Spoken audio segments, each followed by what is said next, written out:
ఈరోజు పాటోలి ఎలా చేయాలో చెప్తాను. దీనికి కావాల్సినవి శనగపప్పు 1 కప్పు, పెసరపప్పు 1 కప్పు, ఎండుమిర్చి 4, పచ్చిమిర్చి 2, కరివేపాకు కొంచెం, మినపప్పు 1 టేబుల్ స్పూను, జీలకర్ర 1 టీ స్పూను, ఉప్పు, నూనె, ఉల్లిపాయలు 2. ఈ శనగపప్పును పెసరపప్పును శుభ్రంగా కడిగి 2 గంటల సేపు నానబెట్టుకోవాలి. ఈ పప్పు నానిన తర్వాత మిక్సీ జార్లో వేసుకుని ఎండుమిర్చి, పచ్చిమిర్చి వేసి ఉప్పు కూడా వేసి గ్రైండ్ చేసుకోవాలి. ఇది మరీ మెత్తగా గ్రైండ్ చేసుకోకూడదు, మురంగానే గ్రైండ్ చేసుకోవాలి. తర్వాత స్టవ్ వెలిగించి మూకుడు పెట్టి నూనె వేసి ఎండుమిర్చి, మినపప్పు, జీలకర్ర, పచ్చిమిర్చి, కరివేపాకు, ఉల్లిపాయ ముక్కలు వేసి బాగా వేగనివ్వాలి. దీంట్లో కూడా కొద్దిగా ఉప్పు వేసి వేగనిస్తే ఉల్లిపాయలు తొందరగా వేగుతాయి.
ఇలా ఉల్లిపాయ ముక్కలను మధ్య మధ్యలో కలుపుతూ వేయించుకోవాలి.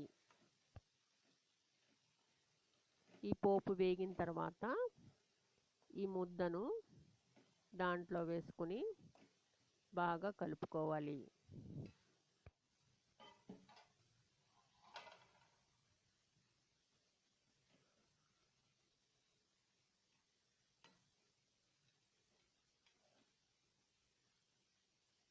దీంట్లో కొద్దిగా నూనె వేసి బాగా కలుపుకొని స్టవ్ మంటను సిమ్లో పెట్టుకొని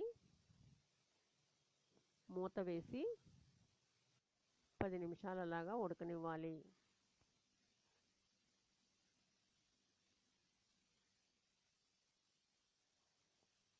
ఇలా మధ్య మధ్యలో కలుపుతూ ఉండాలి. ఈ పాటోలి స్నాక్ లాగా తీసుకోవచ్చు, రైస్లో కూడా తీసుకోవచ్చు. ఇది చల్లారిన చాలా టేస్టీగా ఉంటుంది. మరలా మరొక రెసిపీతో కలుసుకుందాం. సబ్స్క్రైబ్ చేయండి. మీ లక్ష్మీ శ్రీనివాస్.